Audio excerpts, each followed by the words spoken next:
హిమాలయ శిఖరం కుప్పకూలింది. ధౌరాలి వరద వెనకున్న అసలు రహస్యం బయటపడింది. ఆగస్టు 5న ఉత్తరకాశీలో వచ్చిన ఆ విలయం 70 మంది ప్రాణాలను బలి తీసుకుంది. మొదట అందరూ క్లౌడ్ బర్స్ట్ అంటే మేఘమదనం అనుకున్నారు. కాని ఇస్రో శాస్త్రవేత్తల తాజా అధ్యయనం షాకింగ్ నిజాలు బయటపెట్టింది.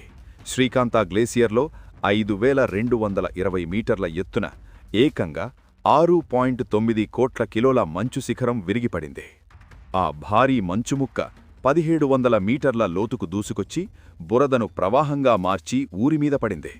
50 హోటళ్లు, 40 ఇళ్లు క్షణాల్లో నేలమట్టమయ్యాయి.